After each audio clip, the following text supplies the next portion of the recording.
अस्सलाम वालेकुम प्यारे बच्चों, आज की आपकी वीडियो छठी जमात के लिए है और आज इस वीडियो के ज़रिए से आप एक मजमून लिखेंगे। मजमून यानी ऐसे, इंग्लिश में आपने ऐसे लिखे होंगे और निबंध लिखे होंगे हिंदी में, उर्दू में इसे मजमून कहा जाता है। ठीक है, तो आज का जो मजमून है उसका उन्वान है सर सैयद अहमद खान। कौन साहब ये? सर सैयद अहमद खान। शायरी का नाम आपने सुना होगा सर सैयद अहमद खान का। तो आज का मजमून सर सैयद अहमद खान पर है। और मजमून लिखने के लिए मैं आपको बता दूं कि मजमून लिखना कोई मुश्किल काम नहीं होता, बल्कि जब भी हम किसी शख्सियत पर मजमून लिखते हैं तो हमें सबसे पहले उसकी तारीख पैदाइश और जहाँ पैदा हुए वो जगह, और इसके अलावा उनकी इब्तिदाई ज़िंदगी किस तरह गुजरी, फिर उन्होंने क्या किया और उनके जो कारनामे जिनकी वजह से वो एक बड़ी शख्सियत बने कि आप उसके ऊपर मजमून लिखने के लिए तैयार हुए, तो वो किस तरह से बने, उन्होंने क्या क्या किया, वो तमाम बातें उस मजमून में आ जाती हैं। और आखिर में उनकी वफात यानी उनका इंतकाल कहाँ हुआ, कब हुआ, ये तमाम बातें आपको एक मजमून में लिखनी होती हैं। तो आज का जो उन्वान है उसका है सर सैयद अहमद खान। यहाँ से शुरू करेंगे। अपनी नोटबुक में जो ग्रामर की नोटबुक है आपकी, उसमें आप इसको लिखेंगे। सर सैयद अहमद खान 14 अक्टूबर 1817 को दिल्ली में पैदा हुए। कहाँ पैदा हुए थे? दिल्ली में। ये सर सैयद अहमद खान 14 अक्टूबर 1817 को दिल्ली में पैदा हुए थे। ये वो दौर था जब अंग्रेजों की हुकूमत थी हिंदुस्तान पर। इब्तिदाई तालीम यानी कि शुरू की जो तालीम थी वो घर पर ही हुई, और उस ज़माने में आमतौर पर घर पर ही इब्तिदाई तालीम दी जाती थी। उनकी तरबियत में उनकी वालिदा का बड़ा हाथ था। उस वक्त दिल्ली में बड़े बड़े आलिम मौजूद थे। आलिम यानी कि इल्म हासिल करने वाले अहले इल्म जो थे, अहले इल्म वो दिल्ली में बड़े बड़े उस वक्त मौजूद थे, जिनसे सर सैयद ने इल्म हासिल किया। इब्तिदा में यानी शुरुआत में ईस्ट इंडिया कंपनी की मुलाजमत इख्तियार की और हिंदुस्तान के मुख्तलिफ मकामात पर, मकाम के जमा मकामात है, मुख्तलिफ मकामात पर काम किया। जब वो गाजीपुर में थे, गाजीपुर एक जगह का नाम है, तो एक अंजुमन जिसका नाम क्या था? साइंटिफिक सोसाइटी के नाम से बनाई। ये सर सैयद अहमद खान ने बनाई थी अंजुमन, जिसका नाम क्या था? Scientific society. और एक रिसाला तहज़ीबुल अखलाक जारी किया। सर सैयद को यकीन था कि तालीम हासिल करके ही अंग्रेजों से आज़ादी हासिल की जा सकती है। उन्होंने अपनी तालीमी मुहिम को मजबूत बनाने के लिए इंग्लैंड का सफ़र भी किया और वहाँ के बहुत से तालीमी इदारों का मुआयना किया। जाहिर सी बात है, वो चाहते थे कि हमारे मुल्क के लोग जो है वो तालीम हासिल करें, तो उसके लिए हम क्या क्या कर सकते हैं। इसके लिए उन्होंने इंग्लैंड तक का सफ़र किया और वहाँ के जो तालीमी इदारे थे उनका मुआयना किया। वहाँ जाके देखा कि किस तरह से तालीम हासिल करने के लिए क्या क्या कोशिशें की जा सकती हैं।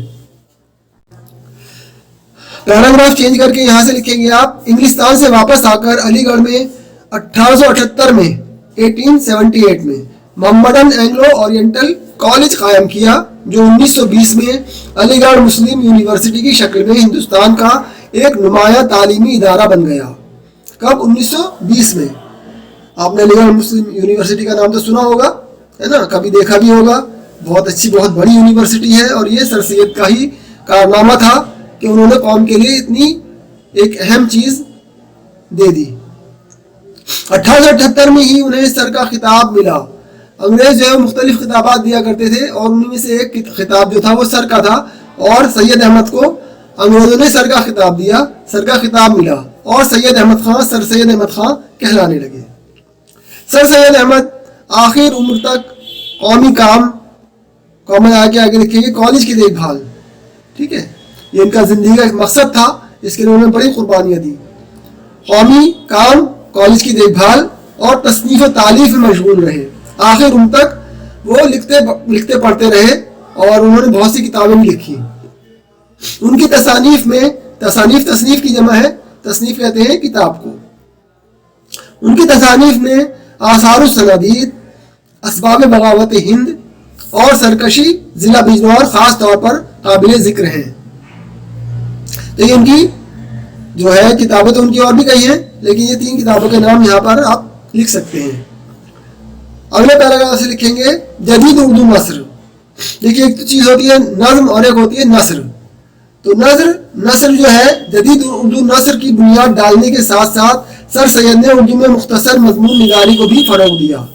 यानी उससे पहले बहुत लंबे चौड़े तवील मजमून लिखे जाते थे और सर सैयद ने क्या किया, مختصر مضمون نگاری کو فروغ دیا. مختصر مضمون لکھے یعنی کہ کم وقت میں, کم جگہ میں, چھوٹے سے پیراگراف میں اپنی بہت ساری باتیں کہہ دینے کا ہنر اور کہہ دینے کا فن, یہ سر سید نے اس کو فروغ دیا.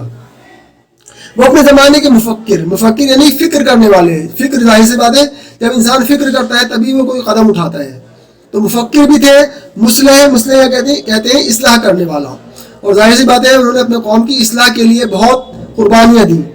اور دور اندیش مدبر تھے. دور اندیش بھی تھے یعنی کہ وہ تمام چیزیں دیکھ رہے تھے جو عام آدمی نہیں دیکھ پا رہا تھا اور غفلت میں مبتلا تھا. دور اندیش مدبر بھی تھے. ان کی تحریروں میں وہی وزن اور وقار ہے جو ان کی شخصیت میں تھا. تو ان کی تحریروں میں بھی یعنی ان کی لکھائی, ان کی جو ہمیں کتابیں ملتی ہیں, ان کی تحریروں میں بھی وہی وزن اور وقار ہے جو ان کی شخصیت میں تھا. بہت جامع شخصیت تھی سر سید احمد خان کی. 28 مارچ 1898 کو 91 برس کی عمر میں انتقال ہوا اور مسلم یونیورسٹی کی مسجد کے بیرونی حصے میں دفن ہوئے. وہیں ان کا مسلم یونیورسٹی میں جو مسجد ہے وہاں کے بیرونی حصے میں ان کو دفن کر دیا گیا. وہیں ان کی تدفین ہوئی, وہیں ان کا مزار بنا ہوا ہے. ٹھیک ہے, تو دیکھا آپ نے سر سید احمد خان نے کتنی قربانیاں دیں. ہمیں چاہیے کہ ہم بھی کچھ ایسے کام کریں کہ لوگ ہمیں ہمارے بعد بھی یاد کرتے رہیں. ٹھیک ہے, تو یہی آپ کی مضمون مکمل ہوتا ہے. شکریہ.